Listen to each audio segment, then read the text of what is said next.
Hello friends, welcome to our YouTube channel TSP classes. कैसे हैं आप सब? आई होप आप लोग बिल्कुल ठीक होंगे। तो आज की जो वीडियो है उसमें जो सीरीज आपकी चल रही है, उसमें आज की जो सीरीज चलने वाली है वो है आपकी विज्ञान यानी साइंस की। तो साइंस का पहले हम एमसीक्यू से स्टार्ट करेंगे, उसके बाद अतिलघु फिर लघु करेंगे। तो आपका जो विज्ञान है वो है टोटल 25 नंबर का है और इसमें पासिंग मार्क आपको 12 चाहिए होता है। तो देखिएगा, आपका जो एमसीक्यू है इससे आपके 5 क्वेश्चन आते हैं और पर एक क्वेश्चन पे आपको 1 नंबर मिलता है। तो चलिए फिर स्टार्ट करते हैं। और एक बात और ध्यान रखिएगा, बाकी जो है इंग्लिश की भी क्लासेस आपकी स्टार्ट हो गई है। बहुत सारे बच्चे बोल रहे थे कि मैम इंग्लिश की सीरीज स्टार्ट कराइए, तो इंग्लिश का ये आज एक जो है 2016 का पेपर मैंने सॉल्व कराया है। आप लोग जाके उसको वीडियो को देख लीजिए अच्छे से। जहाँ पे भी आपको डाउट है, जहाँ पे भी आपको कोई परेशानी है, आप कमेंट करके जरूर बताइए। और एक बात और, आप टेलीग्राम आईडी से भी हमारे जुड़ सकते हैं। कोई भी समस्या के लिए आप तुरंत मैसेज करके आप अपनी समस्या का समाधान कर सकते हैं। तो चलिए फिर हम क्वेश्चन की तरफ आगे बढ़ते हैं। तो पहला क्वेश्चन है आपका, जूल मात्रक है। आपका लिखा है जूल मात्रक है, तो जूल किसका मात्रक है? ठीक है, तो आपके जूल जो है वह कार्य का भी मात्रक होता है और ऊर्जा का भी मात्रक होता है, इसलिए इसका ऑप्शन सही होगा, कार्य और ऊर्जा दोनों का। अच्छा, ये बताइए कार्य क्या होता है? कार्य क्या होता है, तो ये समझिएगा कि कार्य किसे कहते हैं। तो देखिएगा, कार्य क्या होता है कि वह भौतिक क्रिया है जिसमें क्या होता है कि किसी वस्तु पर हम बल लगाकर उससे क्या करते हैं, बल की दिशा में विस्थापित कर देते हैं, वही हमका क्या होता है, कार्य कहलाता है। जैसे आप किसी क्या करते हैं, वस्तु पर बल लगाकर उसकी स्थिति को क्या कर देते हैं, बदल देते हैं, उसी को क्या कहते हैं, आपको कार्य कहते हैं। और कार्य का फॉर्मूला होता है बल गुणे बल की दिशा में विस्थापन। ठीक है, बल की दिशा में विस्थापन। ठीक है, और ऊर्जा किसे कहते हैं? किसी वस्तु या किसी वस्तु की कार्य करने की क्षमता को क्या कहते हैं, आपका ऊर्जा कहलाता है। ठीक है, और जूल जो मात्रक होता है वो कार्य का भी होता है और ऊर्जा का भी होता है। सेकेंड क्वेश्चन देखते हैं, रबी का फसल है। देखिए, रबी जो होता है वह ठंडी की फसलें कहलाती हैं। रबी जो होता है ठंडी की फसल कहलाती हैं। और उसके बाद जो है इसमें पूछा गया है कि रबी की फसल है, तो ये बताइए, आपका मक्का ठंडी में बोया जाता है या गर्मी में? बाजरा, ज्वार, ये सब आपका खरीफ का फसल है यानी गर्मी के फसल है। ये जो आपका चना है ये आपका क्या है, रबी का फसल है। ठीक है, और देखिएगा, रबी की जो फसल होती है वह अक्टूबर के मंथ में बुआई होती है। ठीक है, अक्टूबर से नवंबर दिसंबर। तो जो है रबी की फसल ठंड वाली फसल होती है और आपका ऑप्शन द सही है, यानी चना। अगला क्वेश्चन है आपका, चंद्र ग्रहण की घटना होती है। चंद्र ग्रहण की घटना होती है तो कब होती है? आप सभी को पता है कि चंद्र ग्रहण जो होता है वह पूर्णिमा के दिन होता है। कब होता है? पूर्णिमा के दिन होता है। और चंद्र ग्रहण कब लगता है? आपको पता होगा, जब सन यानी सूर्य और मून यानी चंद्रमा के बीच में क्या आ जाता है, आपका अर्थ आ जाता है। ठीक है, जब सन और मून के बीच में अर्थ आ जाता है यानी सूर्य और चंद्रमा के बीच में पृथ्वी आ जाता है, तो आपका चंद्र ग्रहण लगता है। और चंद्र ग्रहण कब लगता है? आपका पूर्णिमा के दिन। तो आपका ऑप्शन ब सही है। और देखिएगा, अमावस्या के दिन क्या होता है, आपका सूर्य ग्रहण लगता है। ठीक है, और सूर्य ग्रहण कब लगता है? जब सूर्य और पृथ्वी के बीच में क्या आ जाता है, चंद्रमा आ जाता है, तो आपका सूर्य ग्रहण लगता है। ठीक है, अगला क्वेश्चन देखते हैं, डीपीटी के टीके से बचाव होता है। तो आपका जो डीपीटी का टीका है उससे आपका डिप्थीरिया, काली खांसी और टिटनेस, इन तीनों का बचाव होता है, तो इसलिए इसका आंसर उपयुक्त तीनों है। अगला क्वेश्चन देखते हैं, CaSO4 में Ca की संयोजकता है। सबसे पहले समझ लीजिए आपका संयोजकता क्या होता है। ठीक है, देखिएगा, संयोजकता क्या होता है कि किसी तत्व के परमाणु में जो है बाह्यतम कोश में जितने भी इलेक्ट्रॉनों की संख्या उपस्थित होती है उसी को आपको क्या कहते हैं, उस तत्व की संयोजकता कहते हैं। क्या होता है, फिर से देखिएगा, किसी तत्व के ठीक है। परमाणु में जो भी बाह्यतम कोश में जितने आपकी इलेक्ट्रॉनों की संख्या उपस्थित होती है उसी को संयोजकता कहा जाता है। तो CaCO4 में C की संयोजकता कितनी है आपका? +2 है। आगे देखते हैं, अगला क्वेश्चन है, कीटनाशक दवाओं के प्रयोग से वृद्धि होती है। यानी जो आपका कीटनाशक दवा यूज किया जाता है उससे क्या होता है कि रोगाणु प्रतिरोध में, यानी कि जो कीटनाशक दवाएं होती हैं उनके प्रयोग से क्या होता है कि रोग से लड़ने की क्षमता उनकी अधिक होती है। ठीक है। अगला क्वेश्चन है, खरीफ की फसल है, अभी मैंने आपको बताया रबी ठंडी की फसल होती है, खरीफ जो है आपका गर्मी की फसल होती है। सॉरी। तो जो आपका खरीफ है वह गर्मी का फसल होता है। गेहूं, चना, मटर ये सब रबी का फसल है। आपका जो धान है वह है खरीफ का फसल। ठीक है। उसके बाद अगला क्वेश्चन देखते हैं, हैरो खेत से निकालने के काम आता है। देखिए हैरो जो होता है उससे क्या होता है, खरपतवार निकालने के काम में आता है। हैरो जो है एक उपकरण है, उससे क्या किया जाता है आपका कि खरपतवार निकाला जाता है। ठीक है। अगला क्वेश्चन है, डिबलर से डिबलर से बुआई नहीं होती है। यानी डिबलर से क्या, किस चीज की बुआई नहीं होती है आपकी, यह पूछा गया है। तो देखिएगा डिबलर जो है इस तरीके का एक ऐसे आकृति होता है। थोड़ा मेरी ड्राइंग बहुत अच्छी ही है, बहुत ही अच्छी कह सकते हैं, अपोजिट बोल रहे हैं उसको सीरियसली नहीं लीजिएगा। इस तरीके का डिबलर एक मतलब मशीन या उपकरण कह सकते हैं, इस तरीके का रहता है। तो ऊपर से गेहूं डालते हैं, चना, बाजरा, इन सब की बुआई होती है। धान की बुआई इससे नहीं होती है। और धान की बुआई नहीं होती है, आप सभी को पता है, रोपाई होती है उसकी। यानी उसको पहले उसका बीज लगाते हैं, जब उसका बेहन तैयार होता है तब उसको उखाड़ के जाके हम उसकी रोपाई करते हैं। ठीक है। लेकिन जो डिबलर होता है उससे बुआई की जाती है आपकी गेहूं की, चने की, बाजरा की। धान की जो है बुआई नहीं की जाती, इसलिए ऑप्शन स सही होगा। अगला क्वेश्चन है, सिंचाई की कटाऊ पानी विधि है। जो सिंचाई में आपका कटाऊ पानी विधि पूछा है तो वह है आपका अपलावन या प्रवाह विधि। इसमें क्या किया जाता है, आपके जो कूले बने होते हैं या जो मेड़ बने होते हैं उसको काट दिया जाता है और पानी प्रवाह, क्या होता है अपलावन में पूरा डूब जाता है, प्रवाह की गति से पूरा खेत आपका डूब जाता है। ठीक है। अगला क्वेश्चन है आपका, बल का एसआई मात्रक है। तो सभी को याद होगा ये सब चीजें, बिल्कुल कॉमन सी चीजें हैं। बल का एसआई मात्रक क्या होता है, न्यूटन होता है। MKS पद्धति में कार्य क्या मात्रक क्या होता है, अभी मैंने आपको ऊपर बताया, क्या होता है, जूल होता है। अगला क्वेश्चन देखते हैं, किसी वस्तु में गति के कारण कार्य करने की क्षमता को कहते हैं। तो क्या कहते हैं आपका, गतिज ऊर्जा। ठीक है। जब किसी वस्तु में गति के कारण कार्य करने की क्षमता होगी तो वह क्या कहलाएगा आपका, गतिज ऊर्जा कहलाएगा। ठीक है। अगला क्वेश्चन है आपका, यांत्रिक लाभ। देखिए यांत्रिक लाभ होता है, तो यांत्रिक लाभ क्या होता है आपका, W/F, यानी उठाए गए बोझ, ये जो आपका W है यह लोड होता है, मतलब वेट कह सकते हैं या लोड कह सकते हैं। ठीक है। भार बटे जो है क्या है, बल। ठीक है। मतलब वेट बाय फोर्स, यही आपका क्या होता है कि यांत्रिक लाभ क्या होता है, वेट बाय फोर्स, यानी लोड बाय फोर्स। ठीक है।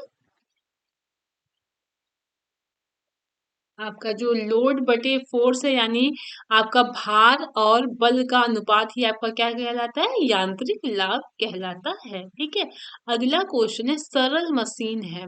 आपको इसमें मशीन का उदाहरण, मतलब इसमें पूछा है कि सरल मशीन है कौन कौन सा है इसमें सरल मशीन। तो आपका मोटरसाइकिल, सिलाई मशीन और घिरनी, यह तीनों आपका क्या है, मशीन है। ठीक है।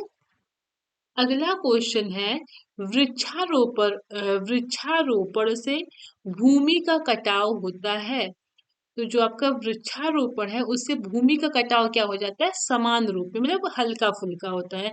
और वृक्षारोपण क्या होता है, मतलब पेड़ पौधे लगाना। आप सभी को पता है, अगर जहाँ पे पेड़ पौधे नहीं होते हैं वहां पे जब बारिश होती है तो वहां पे भूमि का कटाव अधिक तेजी से होता है, और जहाँ पे वृक्ष वगैरह रहते हैं वहां पे जो है भूमि का कटाव नहीं होता है। ठीक है, होता है लेकिन बहुत ही कम होता है। अगला क्वेश्चन है आपका, बलुई दोमट मिट्टी में रेत की मात्रा होती है तो कितना होता है आपका? 60 से 80% होता है। अगला क्वेश्चन है, नियमित खाद के प्रयोग से होती है। नियमित खाद के प्रयोग से क्या होता है आपका? उपज की वृद्धि होती है। ठीक है, अगला क्वेश्चन है, चिम चिमटा उदाहरण है तो किस, ये आपका तृतीय श्रेणी उत्तोलक का उदाहरण है। अभी यहाँ पे आप बस देख लीजिए, अभी जब मैं आपको अति लघु कराऊंगी तो वहां पे जो है पूरा डिटेल में टॉपिक वाइज व्याख्या करके आपको समझा दूंगी। ठीक है, चिमटा उदाहरण है किस चीज का आपका? तृतीय श्रेणी उत्तोलक का। अगला क्वेश्चन है, पुनः प्राप्त होने वाला नवीकरणीय ऊर्जा का स्रोत है। इसका मतलब ये है कि नवीकरणीय जो ऊर्जा का स्रोत है, मतलब इसका यह होता है कि जो कभी नहीं खत्म हो सकता। ठीक है, यह कह सकते हैं कि जो नेचुरल है, जो कभी खत्म ही नहीं हो सकता है, तो वह क्या है आपका? ज्वार भाटा की ऊर्जा। ठीक, प्राकृतिक गैस कभी न कभी खत्म हो जाएगा, पेट्रोलियम कभी न कभी खत्म हो जाएगा, कोयला कभी न कभी इसका अंत हो जाएगा, इसलिए कहा जाता है कि कोयले की बचत करिए, पेट्रोलियम की बचत करिए, है ना। तो अगला क्वेश्चन है आपका, पुनः प्राप्त न होने वाली अनवीकरणीय ऊर्जा का स्रोत है, यानी जो कभी जो है आपका पुनः नहीं प्राप्त हो सकती, तो वो क्या है आपका? कोयले की ऊर्जा। आपका जो सौर ऊर्जा है, पवन ऊर्जा है, बहते हुए पानी की ऊर्जा है, यह सब जो है आपका क्या है? नवीकरणीय ऊर्जा का स्रोत है। ठीक है, अगला क्वेश्चन देखते हैं, सौर ऊर्जा को सीधे विद्युत ऊर्जा में बदला जा सकता है। आपका जो सौर ऊर्जा है उसको सीधे विद्युत ऊर्जा में किसके द्वारा बदला जा सकता है? आपका सौर सेल द्वारा। ठीक है, यानी आपका जो सोलर पैनल होता है उसके द्वारा। ठीक है, सभी को पता है कि आजकल सोलर पैनल कितना ज्यादा यूज में है सबके। उसमें क्या होता है कि सोलर पैनल में इस सन की लाइट सीधे उसमें पड़ती है, फिर वह विद्युत जो है सौर ऊर्जा को यानी सन की लाइट को सीधा किस में चेंज कर देता है? आपका विद्युत ऊर्जा में। ठीक है, अगला क्वेश्चन है आपका, कार्य है तो कार्य क्या है आपकी? अदिश राशि है। ठीक है, अगला क्वेश्चन है, ऊर्जा का मात्रक एमकेएस पद्धति में क्या है? तो ऊर्जा का मात्रक एमकेएस पद्धति में आपका जूल है। ठीक है, अगला क्वेश्चन है, यांत्रिक ऊर्जा कितने प्रकार की होती है? तो यांत्रिक ऊर्जा आपकी दो प्रकार की होती है। एक तो आपका स्थितिज ऊर्जा हो गया, ठीक है, और दूसरा जो हो गया आपका गतिज ऊर्जा हो गया। ठीक है, यांत्रिक ऊर्जा क्या होता है वो समझ लीजिएगा। यांत्रिक ऊर्जा किसे कहते हैं? किसी वस्तु द्वारा किए गए यांत्रिक कार्य को ही यांत्रिक ऊर्जा कहा जाता है। ठीक है, अगला क्वेश्चन है, ऊर्जा का प्रमुख स्रोत स्रोत है। ऊर्जा का प्रमुख स्रोत है तो क्या है ये? सूर्य है। ठीक है, एक जूल होता है, अगला क्वेश्चन है, एक जूल होता है 1 न्यूटन इंटू 1 मीटर के बराबर। अगला क्वेश्चन है, निम्न में से सरल मशीन है। सरल मशीन कौन सा है आपका? पहिया भी है, घिरनी भी है, पेच है। अच्छा, ये समझिएगा कि मशीन से क्या तात्पर्य है? ऐसी सभी चीजें जो हमारे दैनिक जीवन के कार्य को क्या करता है? आसान कर देता है, उसी को क्या कहा जाता है? सरल मशीन कहा जाता है। मशीन से ये हम सोचिएगा कि जो बहुत बहुत बड़ी बड़ी मशीनें होती हैं उसके बारे में बात मतलब हो रही है, तो छोटी छोटी मशीन भी इसमें मैटर करता है। ठीक है, अगला क्वेश्चन है आपका, सीढ़ी किस प्रकार का उत्तोलक है? तो जो सीढ़ी है वो आपका तृतीय प्रकार का उत्तोलक है। ठीक है, अगला क्वेश्चन है आपका, देखिएगा, अमाशय में पाने जाने वाला एंजाइम है। तो आपका जो अमाशय में पाने वाला एंजाइम है वो है आपका पेप्सिन। क्या है? पेप्सिन। ठीक है, और ये अमाशय में जो पाया जाता है वो है पेप्सिन। ठीक है, और टायलिन जो है वह जो पाया जाता है किसमें पाया जाता है? मुख लाल ग्रंथ में पाया जाता है। ये टायलिन जो है ये आपका मुख लाल ग्रंथ में पाया जाता है। ठीक है, म्यूसिन जो है ये एंजाइम भी मुख लाल ग्रंथि में पाया जाता है, ठीक है। और जो ट्रिप्सिन है, ट्रिप्सिन एंजाइम है, वो अग्नाशय में पाया जाता है। लिख लीजिएगा यहाँ पे, ठीक है।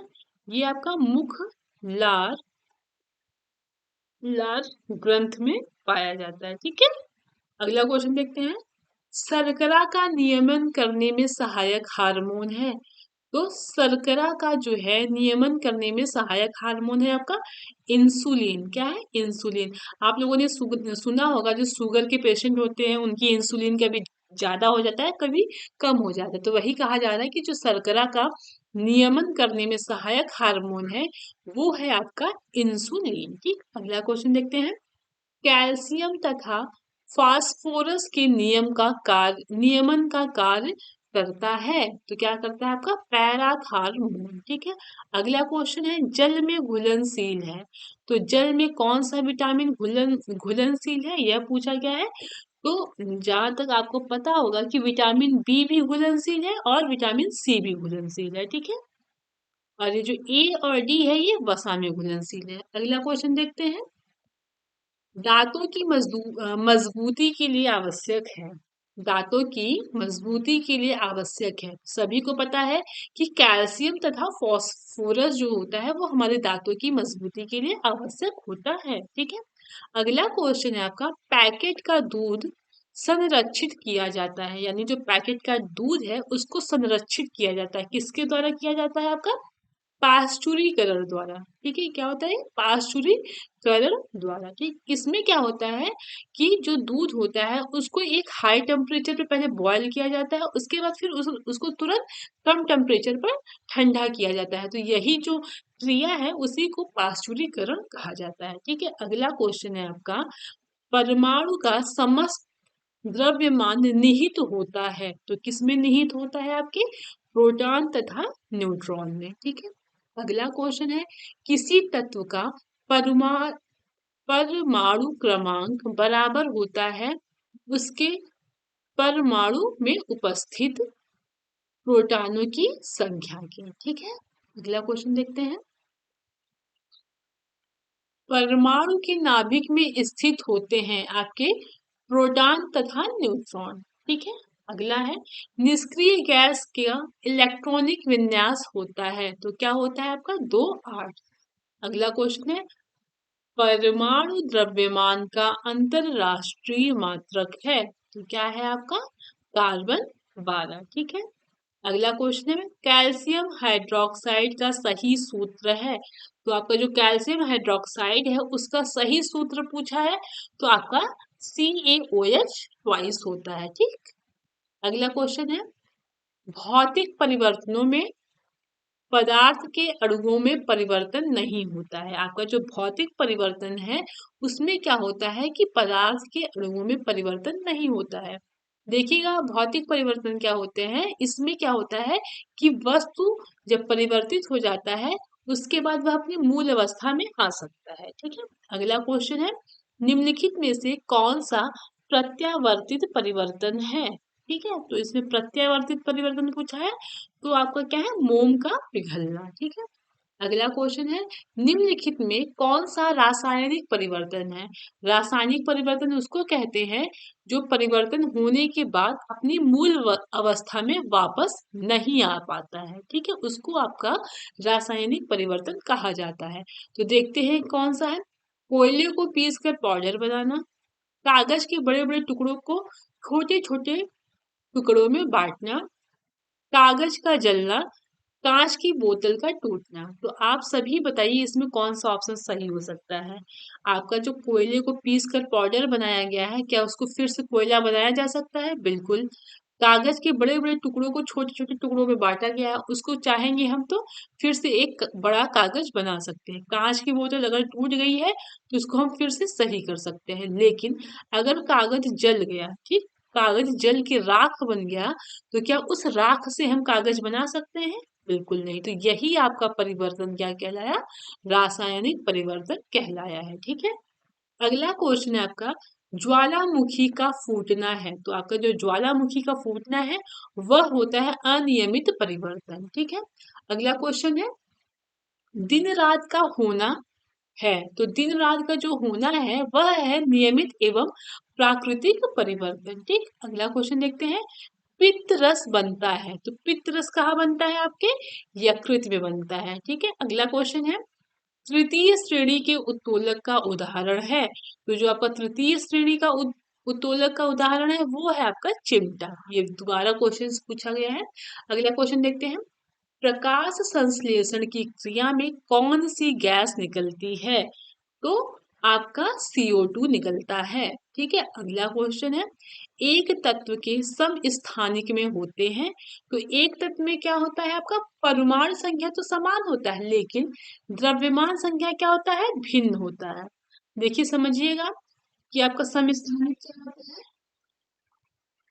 समस्थानिक में क्या होता है कि आपका परमाणु संख्या तो समान होता है लेकिन द्रव्यमान संख्या क्या होता है? भिन्न होता है। एग्जाम्पल के रूप में देखिएगा, जैसे मान लीजिए आपका क्या है ये,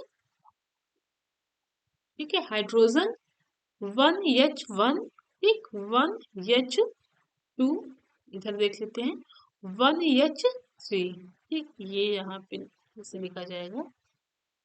एक मिनट,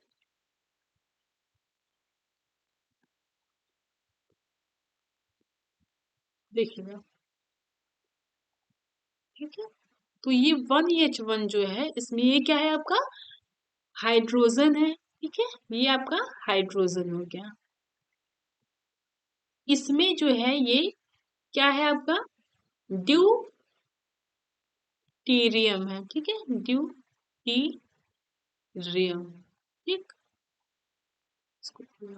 ड्यूटीरियम है। ठीक है, अब देखिएगा ये जो है और ये ट्राइटेनियम है। ठीक है, क्या है? आपका ट्राइटेनियम है।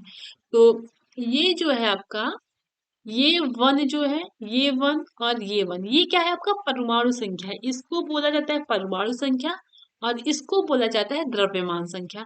तो आपका जो समस्थानिक होता है उसको क्या कहते हैं कि परमाणु संख्या तो बराबर होता है। क्या होता है? आपका परमाणु संख्या तो बराबर होता है लेकिन आपका जो द्रव्यमान संख्या है वह भिन्न भिन्न होता है। ठीक है, समझ में आया? समस्थानिक क्या होता है कि परमाणु संख्या समान होता है। देखिए ये वन समान है, वन सब एक ही है, लेकिन आपका जो द्रव्यमान संख्या है वह अलग होता है। देखिए 1 2 3। ठीक है, चलिए बढ़ते हैं अगले क्वेश्चन की ओर। चंद्रमा क्या है? तो चंद्रमा आपका एक क्या है? देवता है, तारा है, ग्रह है? उपग्रह है। क्या है? उपग्रह है। अगला क्वेश्चन है। अम्ल वे पदार्थ होते हैं, अम्ल वे पदार्थ होते हैं जो जलीय विलयन में क्या देते हैं? हाइड्रोनियम आयन देते हैं। आपका अम्ल क्या होता है? अम्ल वे पदार्थ होते हैं जो जलीय विलयन में H3O+ यानी हाइड्रोनियम आयन बनाते हैं। ठीक है, अगला क्वेश्चन है आपका। प्रबल क्षार है, तो प्रबल क्षार क्या है? आपका NaOH है। ठीक है, अगला क्वेश्चन है। अधपका मांस खाने से होने वाला रोग, तो अधपका मांस खाने से होने वाला रोग क्या है? आपका एंथ्रेक्स है। ठीक है, अगला क्वेश्चन है। रंसाकुर यानी विली संरचना पाई जाती है, तो किसमें पाई जाती है? आपके क्षुद्रांत में पाई जाती है। ठीक है, अगला क्वेश्चन है। आपदा प्रबंधन विधेयक संसद में कब प्रस्तुत हुआ? तो कब प्रस्तुत हुआ था? सन 2005 में। ठीक है, अगला क्वेश्चन है। जनसंख्या विस्फोट का कारण है, तो जनसंख्या विस्फोट का मुख्य कारण है आपका अनियंत्रित जन्म दर एवं जनसंख्या वृद्धि। ठीक है, अगला क्वेश्चन है। सुनामी का निर्माण होता है, तो सुनामी का निर्माण कैसे होता है? पृथ्वी पर जो प्लेट होते हैं उसके खिसकने से। ठीक है, अगला क्वेश्चन है।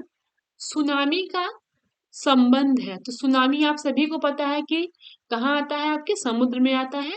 तो पानी के अंदर उत्पन्न लहर को क्या कहा जाता है? आपका सुनामी कहा जाता है। अगला क्वेश्चन है।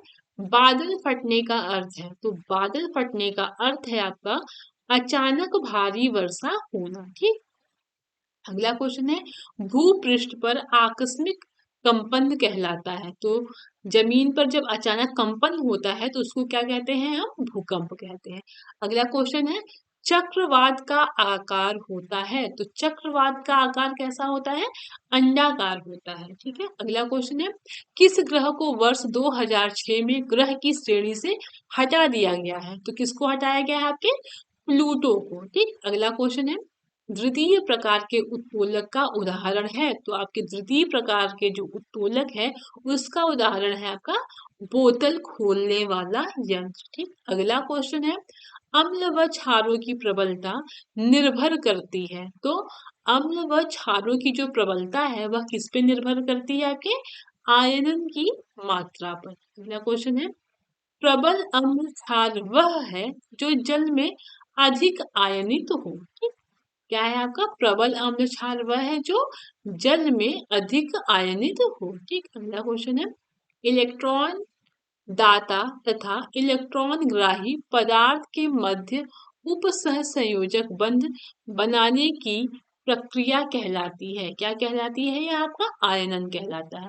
अगला क्वेश्चन है, उदासीनीकरण क्रिया में क्या हो जाता है? लवण व जल बनते हैं। ठीक है, अगला क्वेश्चन है, जिन अम्लों में ऑक्सीजन तथा सल्फर नहीं होते हैं वे कहलाते हैं आपके हाइड्रेसिड। ठीक, अगला क्वेश्चन है, जिन लवणों के जलीय विलयन एक ही प्रकार के धनायन व एक ही प्रकार के ऋणायन देते हैं उन्हें कहा जाता है आपका सामान्य लवण। ठीक, अगला क्वेश्चन है, एसिटिक अम्ल की क्षारकता होती है 1। अगला क्वेश्चन है, निम्नलिखित में से जल प्रदूषण का कारण है। तो जल प्रदूषण का मुख्य कारण क्या है? आपका वाहित मल। ठीक, अगला क्वेश्चन है, वायु प्रदूषण के कारण है। तो वायु प्रदूषण के कारण क्या है? कूड़े का जलाना है, आग लगाना है और मोटर वाहनों का धुआं, यह सब क्या है? आपके वायु प्रदूषण के कारण है। अगला क्वेश्चन है, निम्नलिखित में कौन सी मानवकृत आपदा नहीं है? मतलब मानव के द्वारा कौन सी आपदा इसमें नहीं है? अग्निकांड है, रेल घटना है, बम विस्फोट है, लेकिन भूकंप नहीं है। ठीक है, अगला क्वेश्चन है, आप लोग कंफ्यूज तो नहीं होते टिक लगने के बाद? तो हटा देते हैं उसको। आई थिंक कंफ्यूजन तो होता ही होगा। चलिए स्टार्ट करते हैं, कोई बात नहीं, आप टीचर बनने वाले हैं तो इतना तो समझ ही सकते हैं, है कि नहीं? चलिए क्वेश्चन नंबर 75 देखते हैं, निम्नलिखित में से भौतिक परिवर्तन है। तो भौतिक परिवर्तन कौन सा है? अभी मैंने आपको बताया था कि जो अपनी मूल अवस्था में वापस आ जाए। दूध से दही बनना, ये तो रासायनिक है। गन्ना के रस से सिरका का बनना रासायनिक है। कागज का जलना रासायनिक है, लेकिन बल्ब का जलना आपका भौतिक परिवर्तन है। ओके, चलिए अगला क्वेश्चन है, नींबू में पाया जाने वाला अम्ल है। तो नींबू में पाया जाने वाला अम्ल कौन सा है? आपका साइट्रिक अम्ल, यानी साइट्रिक एसिड। ठीक है, जितने भी आपके फल होते हैं उसमें, जो खट्टे फल होते हैं उसमें साइट्रिक एसिड पाया जाता है। ओके, अगला क्वेश्चन है 77, तो विटामिन डी का सबसे सस्ता प्राकृतिक स्रोत क्या है? बताइए। विटामिन डी का जो है सबसे सस्ता प्राकृतिक स्रोत है आपका सूर्य की रोशनी, यानी धूप। ये नहीं कि सुबह से आप शाम तक दोपहर में बैठ जाइए और कहीं हम विटामिन डी ले रहे हैं क्योंकि ये सबसे सस्ता प्राकृतिक स्रोत है, ऐसा बिल्कुल नहीं है। जो सुबह का धूप होता है, जो सुबह वाली धूप होती है, वही हमारा जो है विटामिन डी का अच्छा स्रोत माना जाता है। ठीक है, अगला क्वेश्चन है, सरौता में आलम्ब होता है। तो सरौता में आलम्ब कहाँ होता है? किनारे पे। अब आलम्ब, आयाम, भार क्या होता है, इसको मैं आपको अगली क्लास में बहुत अच्छे से समझा दूंगी। ओके, चलिए आगे देखते हैं, घड़ी को चाबी देने में संग्रहण करते हैं। ये ऑप्शन आपका गलत दिया हुआ है। गतिज ऊर्जा नहीं होता है आपका, स्थितिज ऊर्जा होगा। ठीक, घड़ी को चाबी देने में जो ऊर्जा संग्रहण किया जाता है उसको स्थितिज ऊर्जा कहते हैं। ठीक है, मतलब घड़ी की चाबी में स्थितिज ऊर्जा संग्रहण करते हैं। अगला क्वेश्चन है, एलिसा परीक्षण किया जाता है। तो एलिसा जो टेस्ट है वो एड्स के लिए किया जाता है। ठीक है, अगला क्वेश्चन है, नाइट्रोजन अणु में होता है, तो नाइट्रोजन अणु में होता है आपका त्रिक सहसंयोजी बंध। ठीक है, अगला क्वेश्चन है, किसी तत्व का परमाणु क्रमांक 15 है तथा द्रव्यमान संख्या 40 है, तो तत्व के परमाणु के नाभिक में न्यूट्रॉनों की संख्या होगी। तो आप क्या करिए, द्रव्यमान संख्या में से परमाणु क्रमांक को माइनस कर दीजिए, आपका आंसर आ जाएगा, यानी न्यूट्रॉनों की संख्या आ जाएगी। तो 25 होगा, 40 में 15 माइनस करेंगे तो कितना आएगा, 10 में से 5 गई 5, 3 में से 1 गया 2। ठीक है, अगला क्वेश्चन देखते हैं, दाएं नीले से अशुद्ध रुधिर किस अंग में चला जाता है, तो आपके फेफड़ा में चला जाता है। अगला क्वेश्चन है, पेट्रोल में होती है, तो पेट्रोल में क्या होता है आपका, रासायनिक ऊर्जा होता है।